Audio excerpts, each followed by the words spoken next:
Unclaimed Financial Assets Authority. Receive, safeguard, reunite.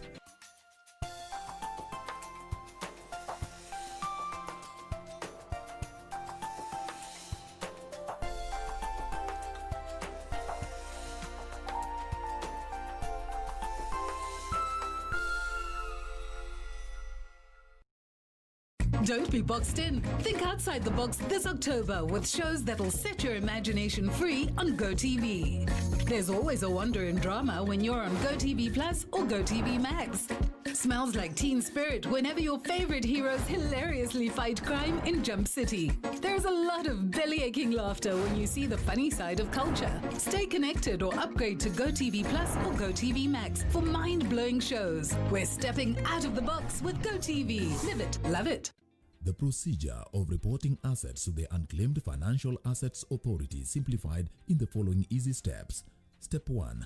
Write an email to holders at ufaa.go.ke to request your profile to be created. Step 2. A link will be sent to the email provided for activation of the account. Step 3. Click on the link to activate the profile and change the password immediately. Step 4. For subsequent access, use the link provided here. In case of forgotten password, use Forgot Password link to create a new one. Step 5. After login, click on Assets to submit records, and if the client has subsidiary, you can create more users and manage users.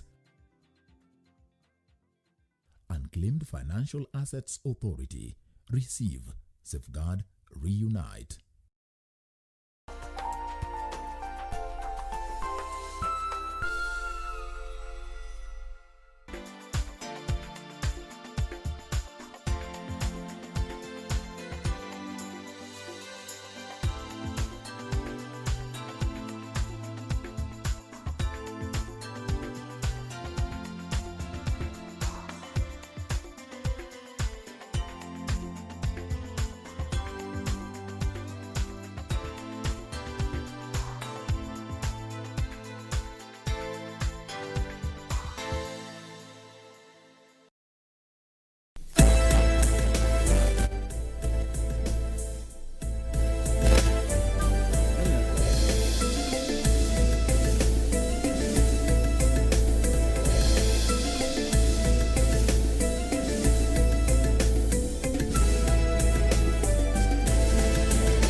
Leo ikiwa ni tarehe 27 Oktoba mwaka 2020. Tumekuandalia taarifa kemkem. Kwanza kabisa, kuna bunge la kaunti moja ambalo limefungwa kutokana na maambukizi ya virusi vya corona. Tutakwenda kueleza ni kaunti gani hiyo, na kando na hayo pia tutakuwa tunaangalia maandalizi ya uchaguzi mkuu nchini Tanzania. Kumbuka kwamba kesho wa Tanzania wanaamua ni nani rais wao mpya.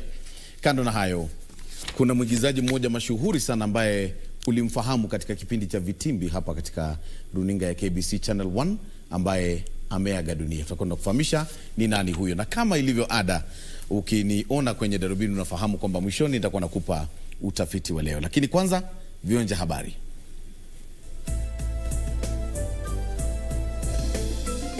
Watu 14 waaga dunia kutokana na ugonjwa wa COVID-19, huku bunge la kaunti ya Mombasa likisitisha vikao kwa majuma mawili baada ya wawakilishi wawili wa wadi kuthibitishwa kuwa na ugonjwa huo. Baadhi ya viongozi wa magharibi mwa nchi wawahimiza Rais Uhuru Kenyatta na kiongozi wa ODM Raila Odinga wasiruhusu siasa duni kwa wale wanaotoa wito wa marekebisho ya ripoti ya BBI na badala yake waelekeze nchi hii kwa kura ya maamuzi. Na chama kikuu cha upinzani kisiwani Zanzibar chadai kuwa mwaniaji wake urais amekamatwa siku moja kabla ya uchaguzi wa manispaa ya kitaifa.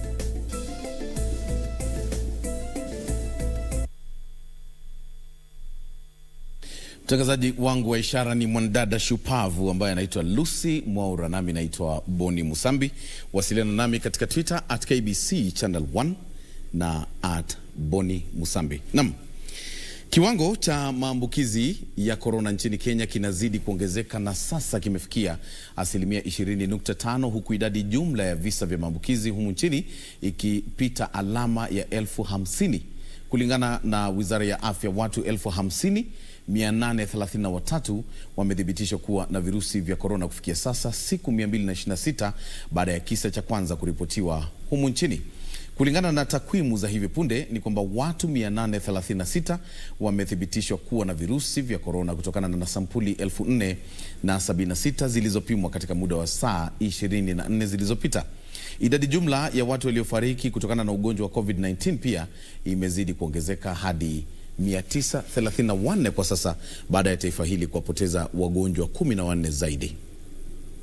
Miezi 7 baada ya Kenya kuripoti kisa cha kwanza cha ugonjwa wa COVID-19, kiwango cha maambukizi mapya bado hakijapungua. Siku ya Jumanne, Wizara ya Afya ilitangaza visa vipya 836 vya maambukizi ya korona na kufikisha idadi jumla ya maambukizi ya korona humu nchini kuwa 50,833. Hii ni baada ya Kenya kupima jumla ya sampuli 666,122 kufikia sasa. Kutoka kwa sampuli zilizopimwa katika masaa 24 yaliyopita, wagonjwa 822 ni raia wa humu nchini na 14 ni wageni, ambapo 618 walikuwa wanaume na 218 wanawake. Visa hivyo viligunduliwa katika jumla ya kaunti 25, huku Nairobi ikiongoza kwa visa 556 ikifuatiwa na Uasin Gishu kwa visa 68, ilhali Mombasa imeandikisha visa vipya 62. Kaunti ya Kiambu imeorodheshwa 4 kwa visa 32, huku Nakuru ikifunga orodha ya 5 zilizo visa vingi baada ya kuandikisha visa 24 katika muda huo wa masaa 24 yaliyopita. Katika muda huo 28, Kenya iliandikisha vifo vya watu 14 na kufikisha idadi jumla ya waliofariki kutokana na ugonjwa wa COVID-19 kwa 934. Pia katika muda huo wa masaa 24, jumla ya wagonjwa 403 wamepona kutokana na korona, ambapo 250 walikuwa wakihudumiwa nyumbani na wengine 153 katika hospitali mbalimbali.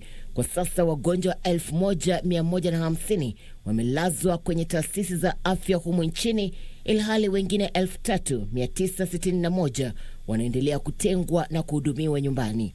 Kati ya wagonjwa hao, 38 wako kwenye vyumba vya wagonjwa mahututi na 36 wanahudumiwa kwenye wadi za kawaida, huku wengine 25 wakiwekwa kwenye mitambo ya kuwawezesha kupumua. Irene Mchuma Odim, Darubini ya Channel 1. Wauguzi nchini wamehimiza serikali kupiga marufuku mikusanyiko yote ya kisiasa isiyo ya lazima ili kudhibiti idadi inayoongezeka ya maambukizi ya COVID-19. Kupitia muungano wa matabibu hapa nchini, wauguzi hao walidai kwamba mikutano ya kisiasa imekuwa vyanzo vya vifo kwa Wakenya wengi, kwani wale ambao wanahudhuria hafla kama hizo wanapuuza hatua zote zilizowekwa kudhibiti virusi vya korona.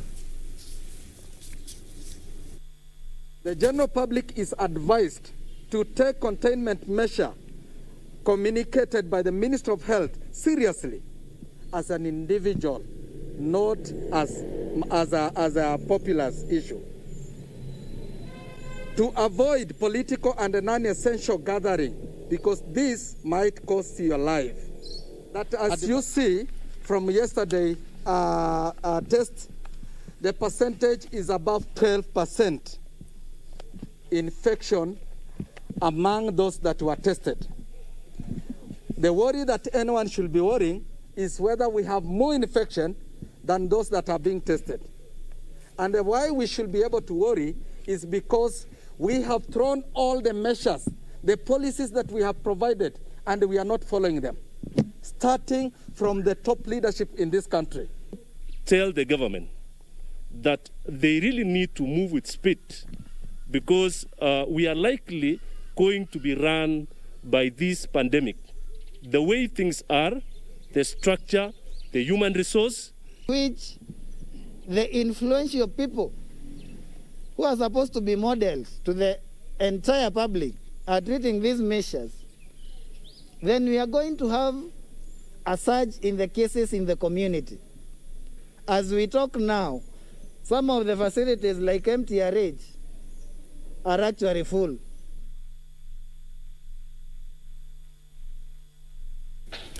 Baraza la Kitaifa la Wazee limetoa wito kwa viongozi kushauriana kwa ukomavu kuhusu mpango wa maridhiano wa BBI. Baraza hilo limesema mchakato wa BBI unafaa kuongozwa na viongozi wote na wala hakuna anayestahili kuachwa nyuma. Likiongozwa na mdhamini wake Kungu Muigai na mwenyekiti Faris Rutere, baraza hilo ambalo lilikutana na naibu rais William Ruto katika makazi yake ya Karen lilihimiza kukomeshwa kwa malumbano kuhusu ripoti ya BBI. Naibu rais kwa upande wake alitoa wito kwa wazee hao kuwa katika mstari wa mbele katika kuhubiri umoja na kuhimiza siasa zinazoangazia masuala muhimu.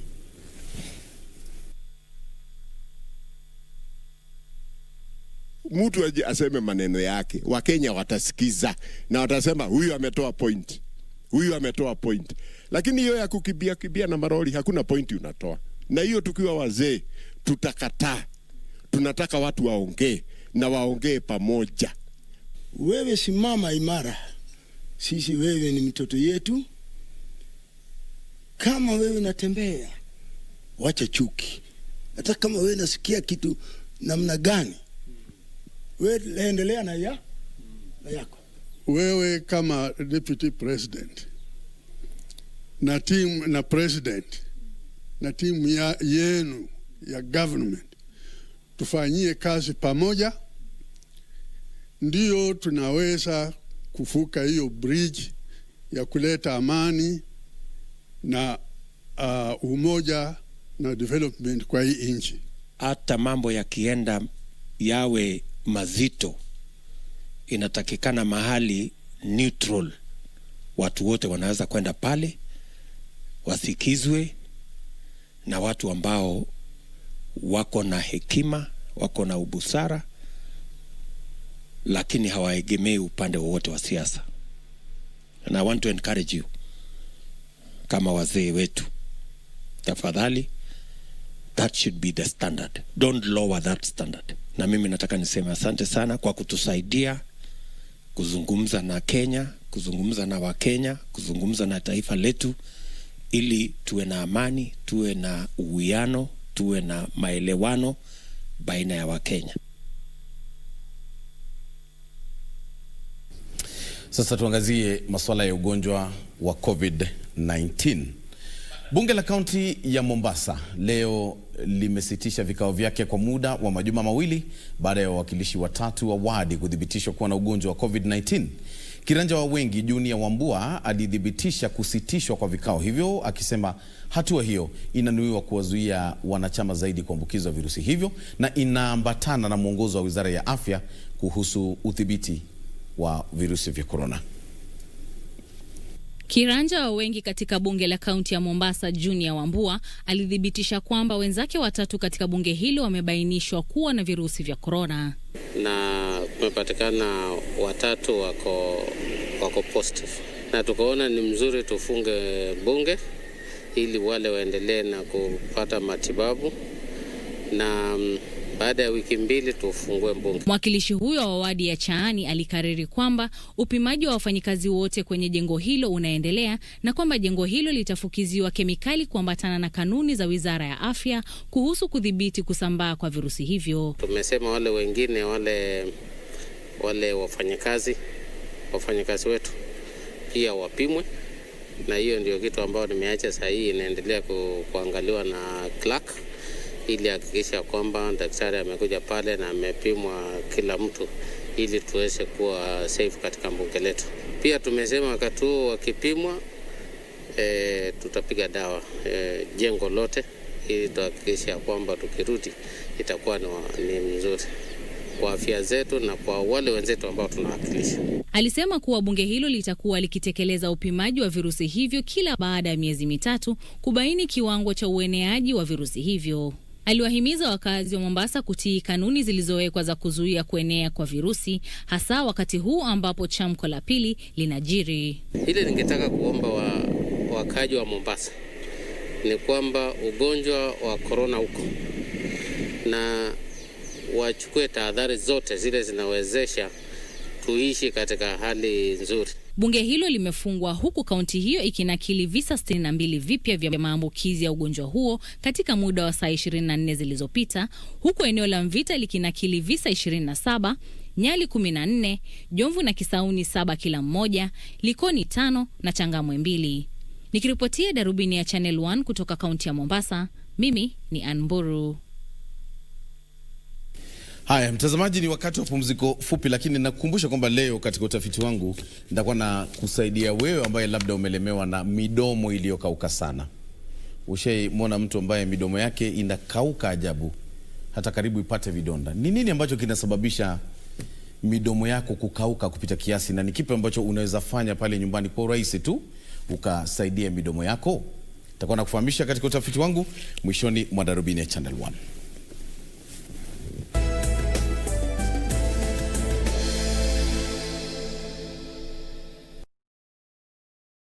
Our relationship with Equity Bank started back in 2015. At the beginning, it was launched through the Easy app or the Equitel. So we stocked up our first shop, and that's where it started. We prepared ourselves to open another branch, but unfortunately, we ran out of cash. Equity gave us a loan. Now we have even 2 branches. Since COVID came in, the cost of medication went up, and also India banned exports of medication. Equity helped us through restructuring our loans. They reduced the amount we were paying before to almost half. With EasyPay, it's easy for mobile transfers or online banking. By the pay with facility of Equity Bank, we have been able to accept multiple payments from different platforms. Equity can never let us down. They are always there to support us as we walk through the journey.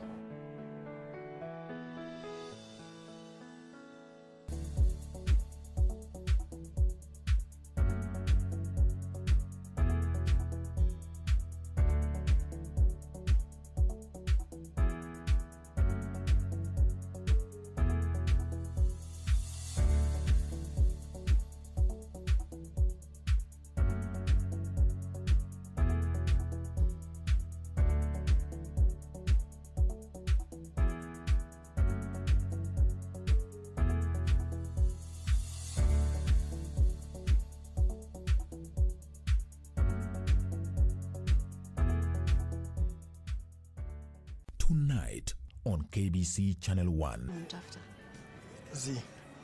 Utamtafuta. Sijui. What are you going on about? You have your place in his life. You always will. You're his family. More like a trailer. Easily detached when not needed. Decide what you want, Wanjala. Go for it. What did you do? I followed him home. No, you didn't. Yes, I did. Kiachana mimi. Lucky achane. Huyu ni mtu wa legend.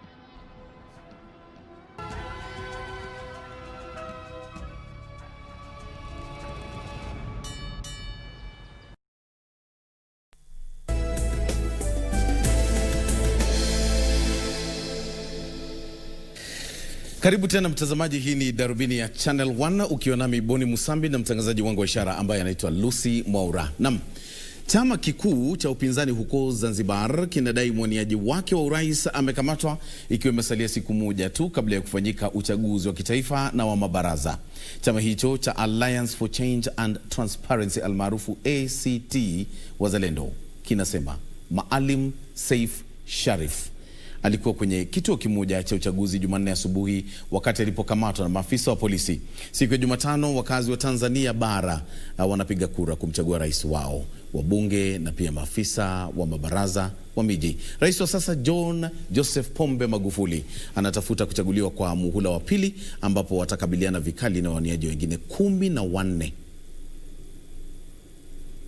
Chama cha Alliance for Change and Transparency maarufu ACT Wazalendo kinasema Maalim Seif Sharif ambaye anawania urais kwa mara ya 6 alikuwa kwenye kituo cha uchaguzi wakati polisi walipofika na kumtia nguvuni. Polisi wamekanusha madai ya kuwaua watu kisiwani Pemba siku ya Jumatatu. Vituo vya kupigia kura vilifunguliwa mapema kuruhusu maafisa wa tume ya uchaguzi visiwani Zanzibar, maafisa wa tume ya uchaguzi na wale wa usalama kushiriki zoezi hilo. Katika kisiwa cha Zanzibar, wakazi kujichagulia viongozi wao, akiwemo rais wa Zanzibar, mbali na kushiriki katika uchaguzi wa kitaifa wa Tanzania. Jumla ya wagombea 17 wanawania urais wa Zanzibar, eneo ambalo linajumuisha visiwa kadhaa karibu na ufuo wa Tanzania na ambako kuna aina fulani ya mfumo huru wa kujitawala tofauti na Tanzania bara. Rais wa sasa Ali Mohamed Shein amekamilisha mihula yake miwili ya miaka 5. Na katika eneo la Tanzania bara, Rais John Pombe Magufuli anatafuta kuchaguliwa kwa muhula wa pili, ambapo anakabiliana na waniaji wengine 14.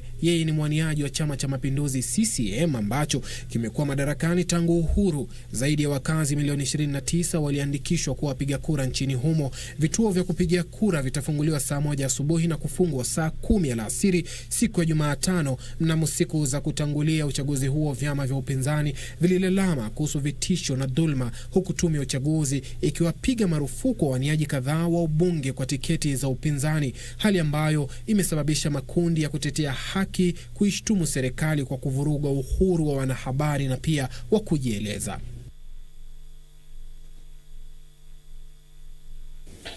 Mama wa taifa Margaret Kenyatta ametoa hakikisho kwamba ataendelea kuunga mkono mipango inayoendelea ya kupambana na saratani katika ngazi za kaunti. Wakati huo huo, makundi ya wanawake katika kaunti ya Pokot Magharibi yanapata faida kubwa kutokana na kilimo cha pilipili hoho baada ya kupokea msaada kutoka kwa serikali ya Marekani. Kwa habari hizi na nyingine, tazama mseto wetu wa magatuzi. Kwenye ujumbe uliotolewa na mratibu wa mpango wa Beyond Zero huko Nanyuki, Angela Langat, wakati uzinduzi wa kliniki ya matibabu ya saratani ya mpango wa Empower Project katika kaunti ya Laikipia kama sehemu ya shughuli za uhamasishaji wa saratani ya matiti katika mwezi wa Oktoba, mama wa taifa Margaret Kenyatta alijitolea kuendelea kutoa huduma za uchunguzi wa saratani bila malipo wakati huu wa msafara wa kimatibabu wa mpango wa Beyond Zero. Her Excellency commits to lend her voice and support initiatives that will steer Kenya to reduce incidence and mortality, as well as improve the quality of life of those who develop cancer. Wakati huo makundi ya wanawake katika kaunti ya Pokot Magharibi yanapata faida kubwa kutokana na kilimo cha pilipili hoho baada ya kupata msaada kutoka kwa serikali ya Marekani. And progressively we have come to see the maturity of the labor. That you gave them this greenhouse. And the greenhouse is an incubation center for business where all of them work together as a team.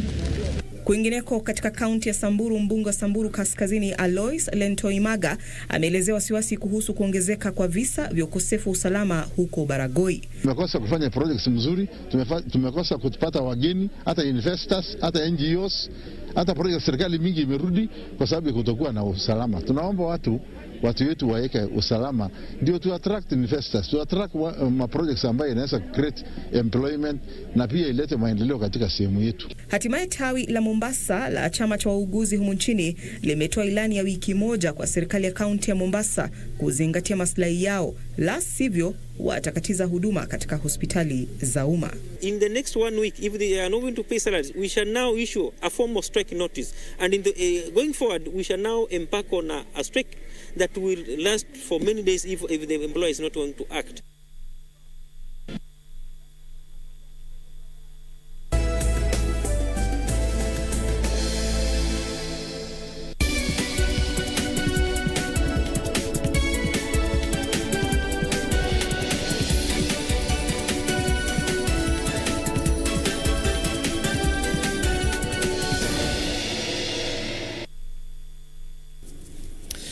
Naam, kaunti 8 ikiwemo Nairobi zilinakili chini ya 20% ya kiwango cha matumizi ya pesa za kufadhili maendeleo katika robo 3 za kwanza za mwaka uliopita wa kifedha, kulingana na utafiti uliofanywa na taasisi ya wahasibu wa pesa za umma hapa nchini kuhusu hali ya ugatuzi.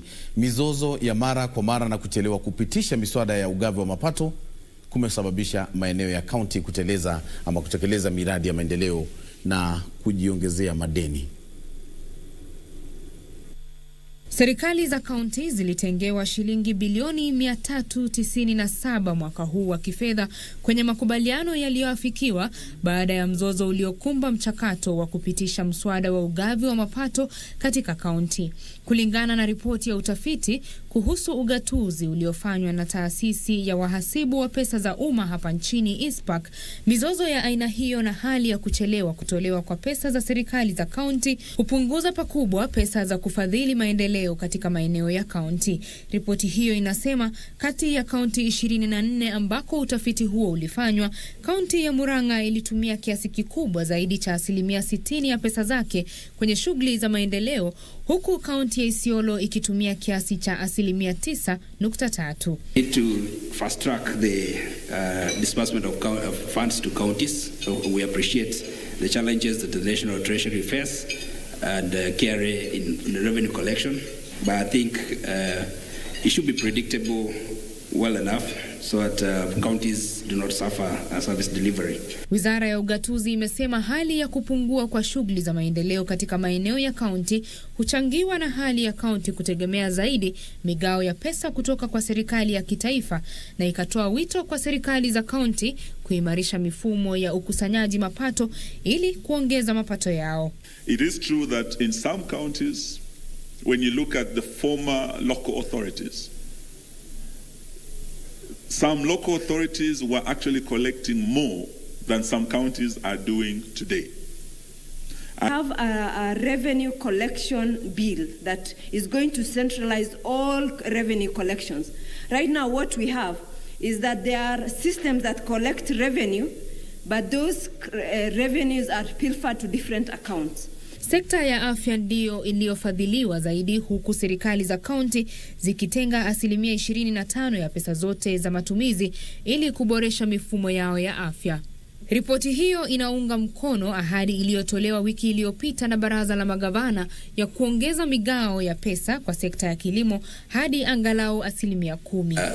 Counties indicated that extension services has worsened, and is a critical finding. We also found, we looked at agricultural departments at various counties, and you'll visit and someone said that we're actually going to retire and there are no extension officers being employed. Serikali za kaunti zilizo na miji kadhaa zimehimizwa kuongeza kiasi cha ardhi ya makaburi ya umma kwa sababu Wakenya wengi wanapendelea kuzikwa kwenye makaburi ya umma.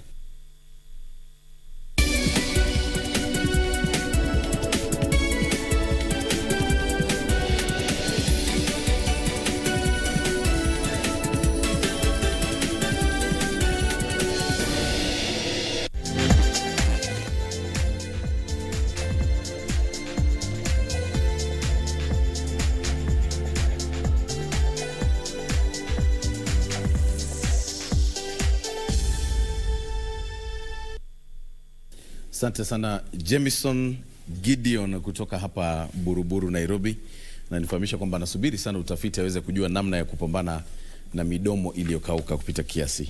Nitakuwa nakueleza hivi punde, lakini kwanza ni spoti, ambapo idara ya kutatua kesi katika shirikisho la soka duniani FIFA imeamuru timu ya Wazito FC inayoshiriki katika ligi kuu ya soka nchini kuwalipa wachezaji iliyowapiga kalamu bila kufuata utaratibu unaofaa zaidi ya shilingi milioni 6 kwa kukiuka mkataba. Idara hiyo ilisema kuwa wachezaji hao wakiwemo mshambulizi Paul Akwa wa Ghana, mlinzi wa Togo Isofu Burhana, kiungo Mansour Safi Agu wa Uganda, Austin Otu wa Liberia na mshambulizi wa DR Congo Piscas Muhindo walifutwa kazi kinyume cha sheria na wanastahili kulipwa fidia. Mabingwa hao wa ligi ya taifa ya Super msimu wa mwaka 2018-2019 wamewekewa makataa ya siku 45 kuwalipa wachezaji hao.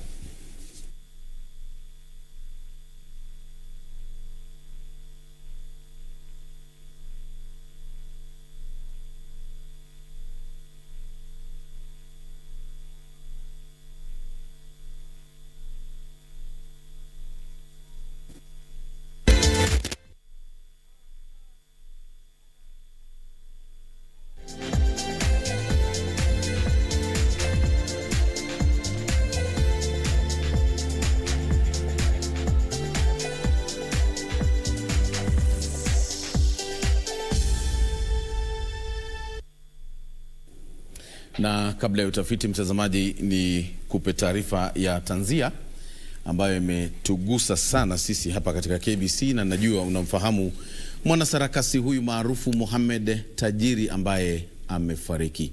Tajiri ambaye jina lake la usanii ni Mzee Makanyanga amefariki leo akiwa na umri wa miaka 80.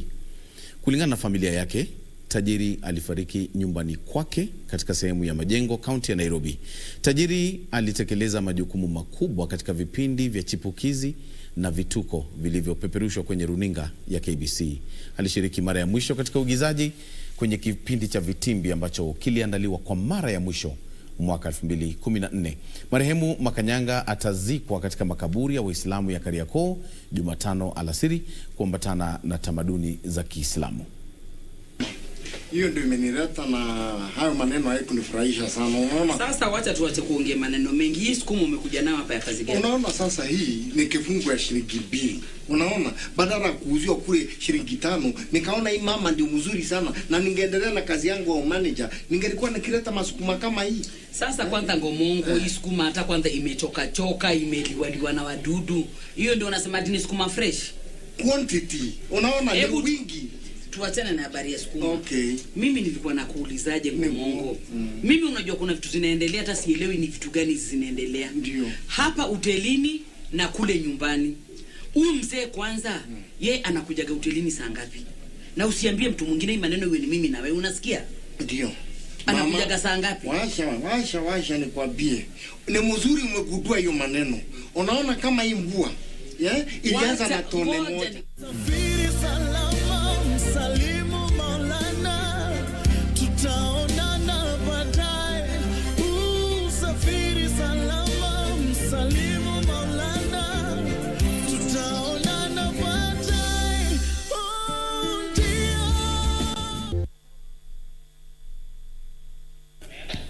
Kumbuka mtazamaji, tunamzungumzia Mzee Makanyanga, na kama ulivyoona hapo ni waigizaji wetu wa Vitimbi ambao waliigiza pamoja naye. Mungu ailaze roho yake mahali panapostahili.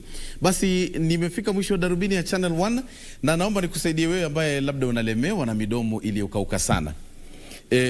Kulingana na jarida la healthline.com, kuna sababu 2 kuu za midomo kukauka. Kwanza kabisa, kuramba midomo yako. Mara nyingi unajua ukiramba unadhani kwamba unasaidia midomo isikauke, lakini utafiti unasema kwamba mate yako yanaweza kuwa na ile ambayo kwa kizungu inaitwa infection.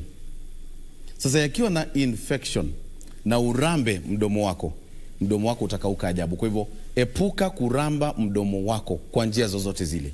Jambo la pili, hali ya anga. Kama hewa imekauka, basi utajipata kwamba umekauka midomo kupita kiasi. Lakini utafiti unasema kwamba unaweza ukatumia mafuta ya nazi ukasugua midomo yako. Unaweza ukatumia parachichi, avocado. Unaweza ukatumia asali. Unaweza ukatumia aloe vera, ile ambayo inaitwa aloe vera juice.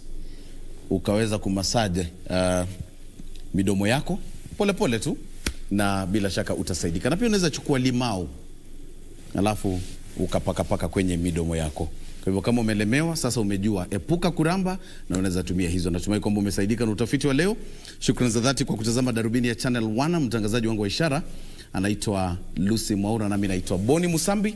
Tukutane kesho asubuhi kwenye Radio Taifa, tumumunye zinga, na tukutane tena panapo majaliwa yake Mwenyezi Mungu. Basi nakuacha na utabiri wa hali ya hewa. Kwaheri.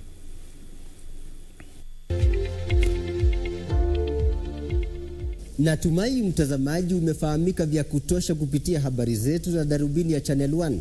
Ni wakati sasa wa kuangazia jinsi hali ya hewa itakavyokuwa katika muda wa saa 24 zijazo. Hujambo na karibu. Jina langu ni Tilio Marco. Hali ya baridi imepungua kiasi katika maeneo ya Kericho na Nakuru na kufikia nyuzi 14. Maeneo ya magharibi, Nyanza na baadhi ya sehemu za Rift Valley kunatarajiwa kuwa na rasharasha za mvua na ngurumo za radi. Hali sawia vile inatarajiwa katika maeneo ya Ziwa Turkana. Tukiangazia jinsi hali itakavyokuwa kesho asubuhi, ni kwamba mvua itakayopisha vipindi vya jua inatarajiwa katika maeneo ya kaskazini mashariki, maeneo ya Nairobi na vile maeneo ya kati. Mwambao wa pwani kunatarajiwa kuwa na rasharasha za mvua na kupisha vipindi vya jua. Nyakati za alasiri, rasharasha za mvua na ngurumo za radi zinatarajiwa katika maeneo ya Kisii, Kericho, Nakuru, Kakamega, Eldoret na vilevile maeneo ya Kitale. Mwambao wa pwani kunatarajiwa kuwa na mvua katika sehemu chache na kupisha vipindi vya jua. Tukiangazia viwango vya joto ni kwamba joto litafikia nyuzi 36 katika kaunti ya Mandera. Kaunti ya Nairobi tunakili kati ya nyuzi 24 na 16. Hadi hapo natia kikomo utabiri wa hali ya hewa kwa sasa. Hadi wakati mwingine na kuacha na utabiri wa hali ya hewa katika maeneo mengine duniani. Uwe na usiku mwanana.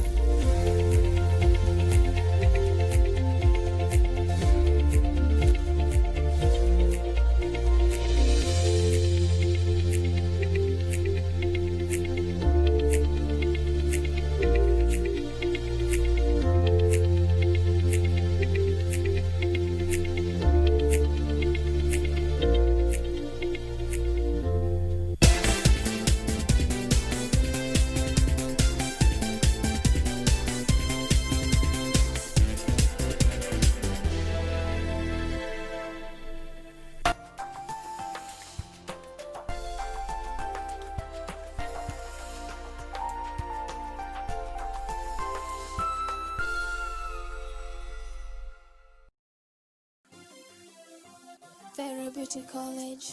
Vera Beauty and Fashion College, with branches in Nairobi, Eldoret, Thika, and Meru. Did you know that we are a TVET-approved institution? We offer courses in fashion design, interior design in soft furnishing, event decoration, flower arrangement, event planning, hairdressing, barbering and dreadlocks, beauty therapy, makeup, nail technology, spa massages, teaching skills, TOT, solo business management, and many more. Register now and visit our website on www.verabeautycollege.com. You can also call on 0725 923 550 Nairobi branch, 0728 087 689 Eldoret branch, 0722 227428 Thika branch, 0725 000 706 Meru branch. Vera Beauty and Fashion College, a TVET approved institution.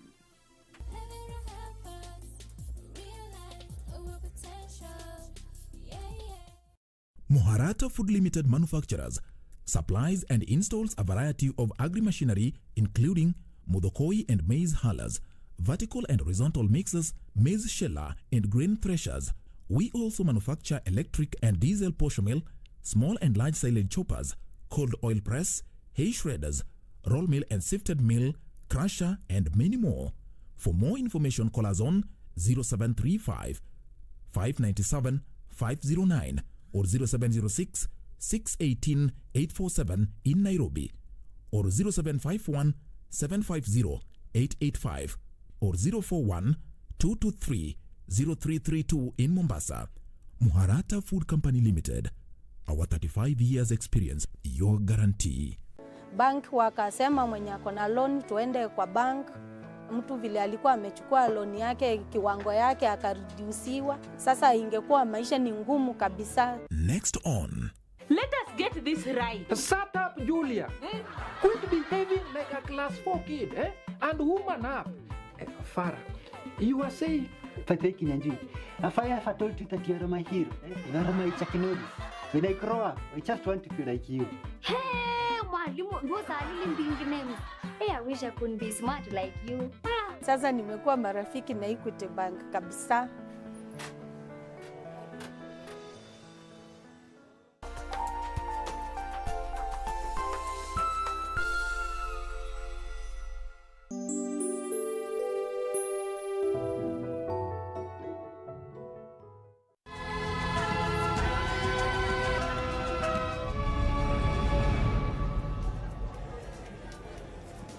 There you are. Want to nini hapa? Are you looking for someone? Si wewe. Really? Yes, really. Mbona una active? Mimi kwa job kutafuta mtu mwingine. Lucky. We have friends. So, unaendeleaje? Mimi niko poa. No, you're not. Uko na hiyo look. What look? Ni kama you're about to retreat into your own little world. Are you?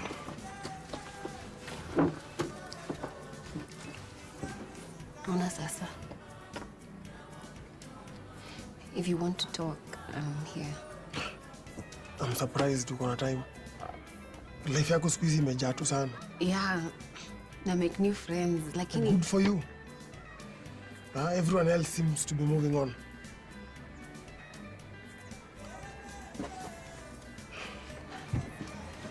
I know you're hurting. Na vitu zingine, including friendship zangu, has it make sense?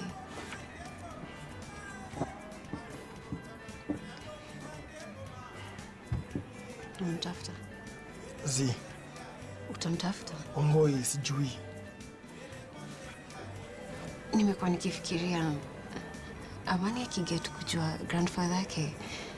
It's not such a bad thing.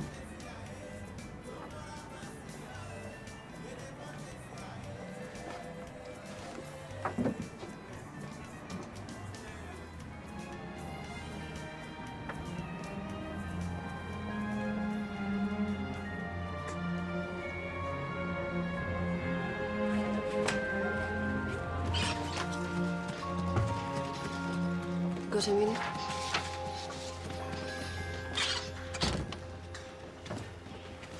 What's going on with you and Manjala? What do you mean? I mean, he looks alone. And I don't get it. I thought with you getting your memory back, everything would go back to normal between the two of you. You must be doing somersaults of joy. Don't, Julia. That's not why I'm here. You're here to fight his battles? No, I'm here to ask you what's going on. And if you tell me it's none of my business, I'll leave.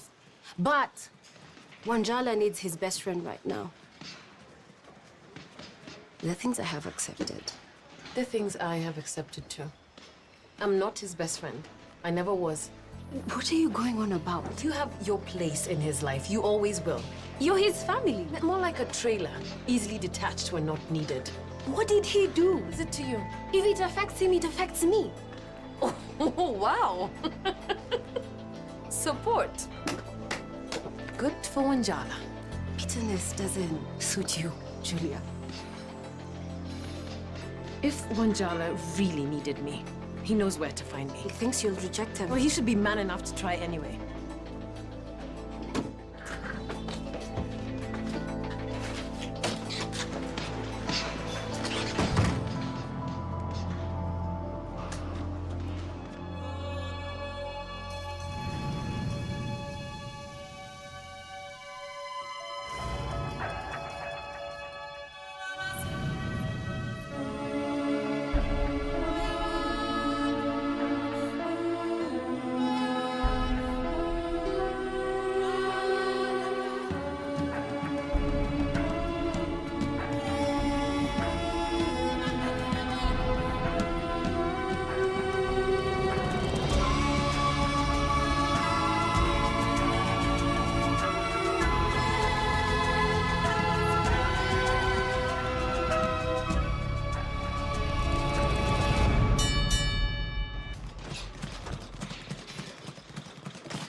Poa. Nalipe na nataka kujua. Uncle Jimmy ndiye anataka kujua. Budako alikuwa na roho nzuri sana. Najua. Simaanishi Richard. King alitaka vile vijana wote utaka. Mke mzuri, nyumba nzuri na kazi nzuri. Alafu nini nifanyikia? Nini utufanyikia sisi sote? Hiyo si answer, Uncle Jimmy. Kitabu cha kwanza nilichosoma wakati nikiwa college. College nilienda. Si kuhitimu lakini nilienda. Sijasema kitu. Ni vile umeniangalia. Mmoja wa wakufunzi wangu labda alitaka nijue kuhusu ukweli. Ndiye alifanya nisome hichi kitabu.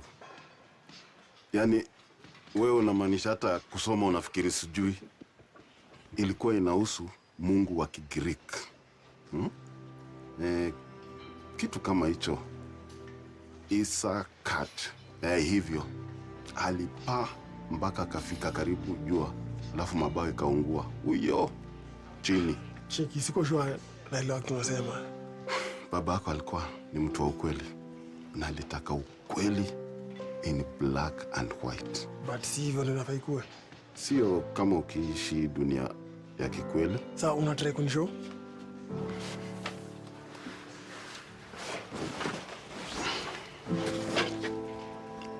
Najua umekuwa na maswali mengi sana. Ndio kwa sababu umekuwa na wasiwasi na shuku, lakini sasa utaipata.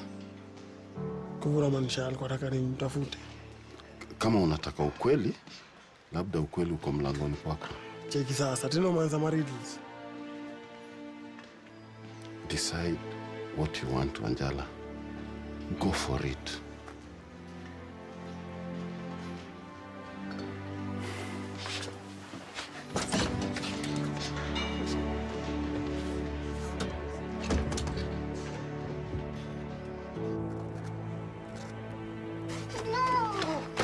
You have to shower. I want to ride my bike fast. It's late. Amani, come back here.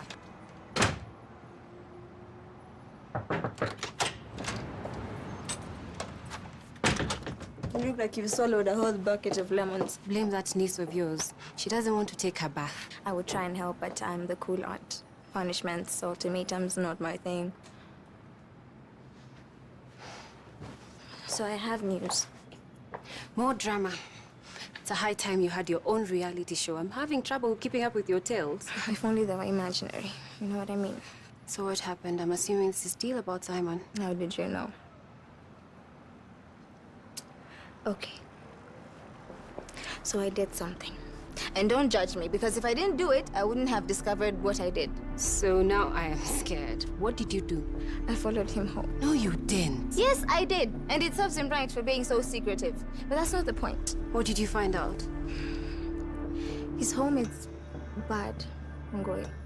As in, really bad. As in worse than Wanjala's bad. That's not surprising. It gets worse.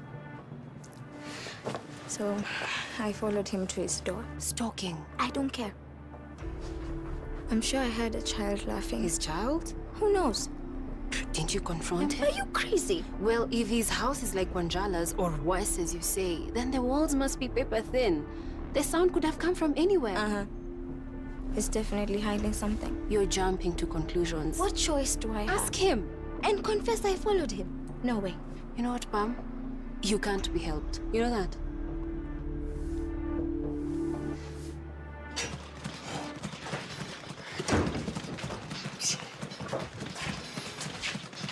Support. Asi, niko poa. And strong. Strong. Knockout. Natafiti.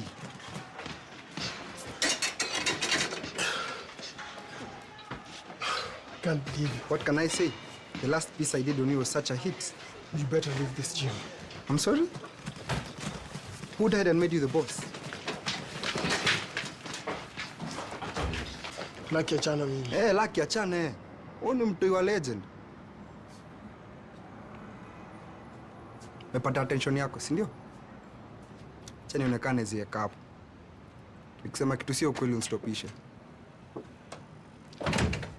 True or false? King Otieno was your dad. True. Question 2. Did he sell you for a substantial amount of money to one Mr. Richard Oyangi? Lenga wanzi Wanjala, hivyo ndo nataka. Toka kwa hii gym. Others sitakuwa responsible kwa kutakufanyia. My reliable sources say your dad also had the same temper. Cost him a few fights, and that's why he sold you.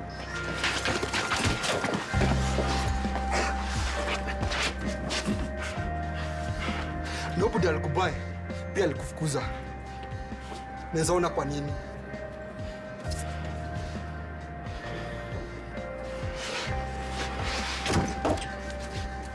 Did you get that? Hey, that is private property. So is this, and you are trespassing, you useless piece of trash.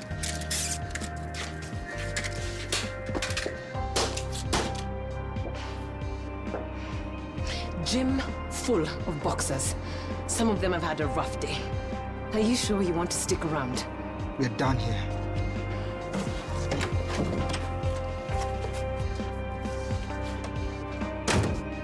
Rudi mazoezi basi.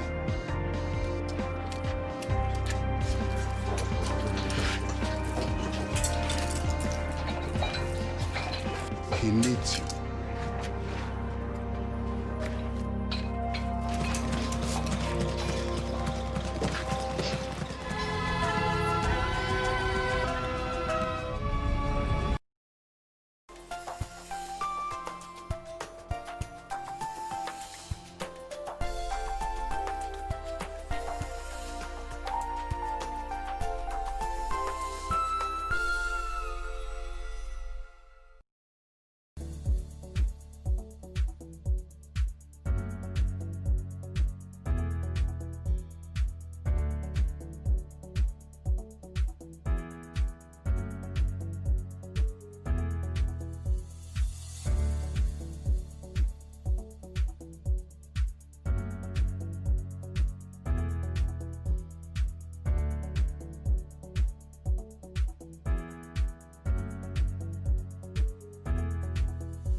What are domain names? A domain name is simply a resource on the internet that is identified with a unique number. So kbc.co.ke is a domain name. What are the safeguards? That once you have my information, it will be retained, verified, it will be used in a manner that I understand. .co stands for a company, and .ke stands for the location of that company. But in having all those data sets come together, that kind of data set becomes very important and very vulnerable from a data security standpoint. Next on. Let us sing with Paris Sunday. From we are the secrets stand. People, oh people, expectation. Will they love you? Who is he who sits up in the Mount Zion? King Haile Selassie first.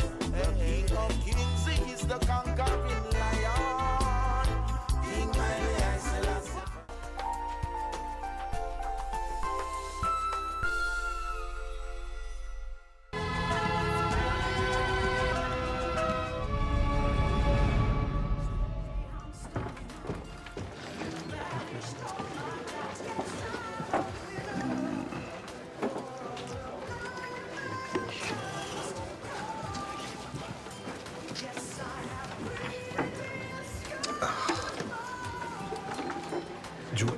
Place yangu ya work, siwezi tu kutokezea hivyo.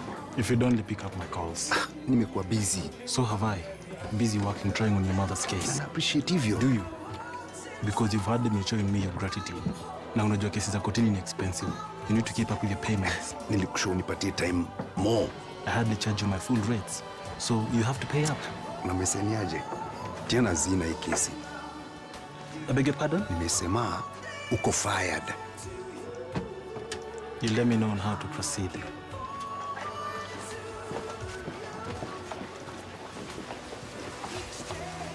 Hi. Pamela. So, are we ever going to talk? Tunabonga saizi. You know what I mean. There's something going on with you, and it's not just our personal issues. Who was that man? A customer. Really? Because it didn't look like a customer to me. Mami, kwani unataka nikushoaje? Nothing. Nothing at all. Keep your life. Keep your secrets. Whatever.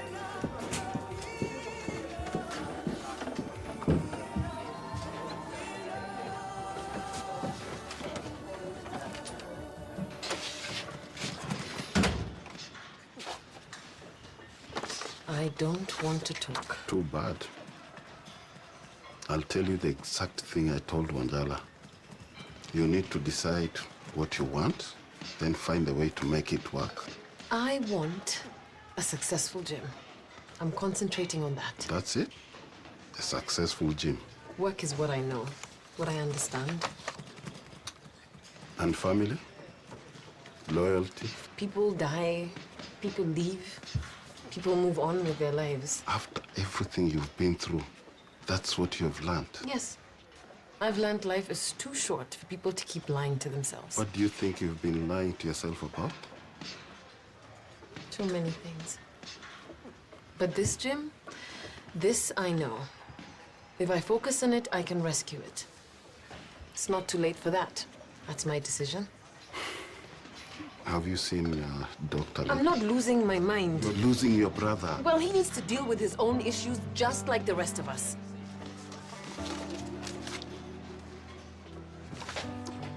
Uncle Jimmy, is it true? Did Dad really buy Wanjala? It's more complicated than that. Then break it down for me. I mean, how evil could this King Otieno be to sell his own son? We can't discuss that. You came to talk. Let's talk. Not here. Rooftop. Why not here? It feels like Richard is still around.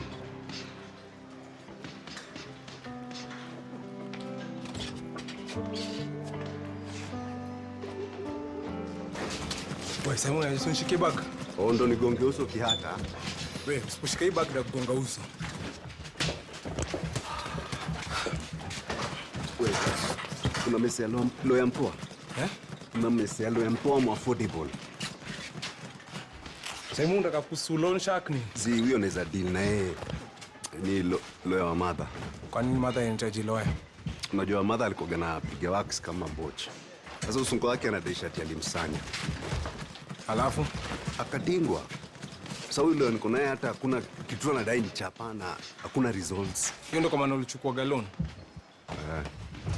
Na sasa sikoti au peana malo ya wasari. Madhangu. Ndiza chama hapo na leo wasari. Hizo hiyo story iko chini manze. Na mesia kusolea mpwa. Ulizia. Mbona wasele wametense hivi? Hata Mtiso alikuwa na kafani. So yule journalist yule alikuwa na shoot documentary fulani hapa. Alikama hapa hivi leo manzi akakamia Wanjala na ubaya sana. Alidu? Alikama hapa akaanza kudai ati unajua sina kumbuka King Otieno. Ati aliuza Wanjala, aliuzia Mr. Yange Wanjala. Yana message kuhusu buda ya Wanjala. Labda basi alimshow. Basi jo, buda wachagi ma story. Labda jua hakuna mtu ambaye jaribu kumwachisha. Itabidi mtu amwachishe. Itabidi. Kama bwana.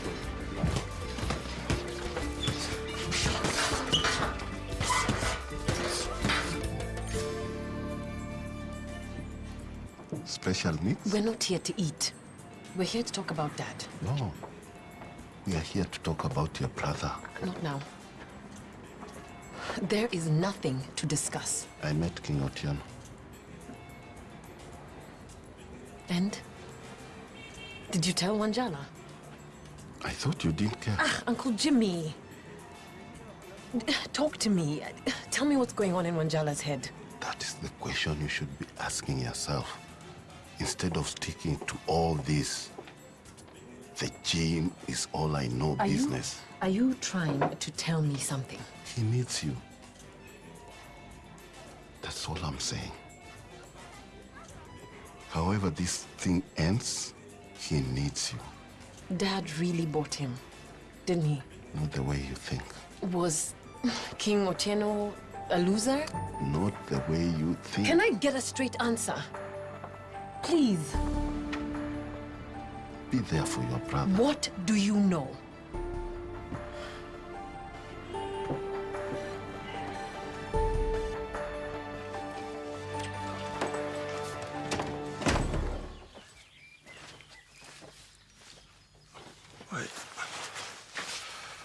Can we talk? Yes. The reporter was back. The one who made the documentary. Is that what you're here to talk about? The reporter? He asked me if it was true that King Otieno sold me. He what? Too much of a coincidence, don't you think? You couldn't possibly think that I am the one who sent him. Of course not. But we both can guess who did. Abasi. Why is he so interested? I don't know. Maybe I should ask him. You are adamant on seeing this through. It's come looking for me. First King Otieno, now the reporter. How am I supposed to ignore it even if I wanted to? Do you want to? No. I want to know what went on with this family. How I became your son. You suddenly don't think of yourself as my son. I thought I was, but you told me to choose. And you chose him.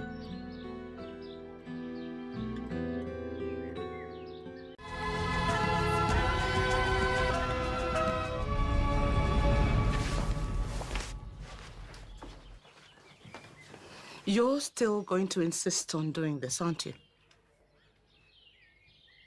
I see. Well, when you dig down that hole, I hope you'll find whatever it is you're looking for. Whatever it is that I was never able to give you. I don't understand how it has come to one or the other. Because in life, people make sacrifices. People take a stand.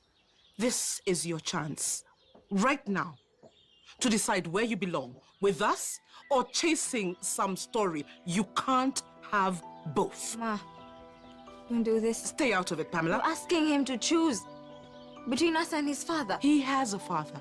His father sacrificed everything, everything. And now he wants to destroy that legacy by believing the words of some drunk? What are you so afraid of? I said stay out of it. You're being unreasonable. Unreasonable? Do you know what your father went through to get Wanjala out of that man's clutches? How is that Wanjala's fault? Because all he did was get born. Your issues should be your issues. Are you lecturing me?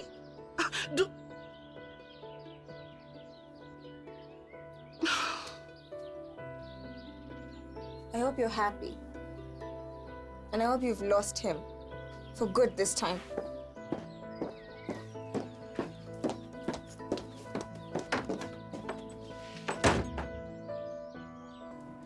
Well, you're rather smug. You would be too, if you had a day like mine.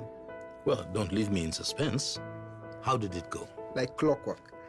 I pushed all of Wanjala's buttons, asked the proper questions. And? He went off, like a nuclear bomb. I was lucky to escape with my face intact. Brilliant. What's the next phase of our plan? I'll let you in on a little Oyange secret. Richard did not buy Wanjala Otieno out of the goodness of his heart. He wanted to keep someone quiet. Excuse me? You heard me. Well, don't leave me hanging. Who did he want to keep quiet? Take a wild guess.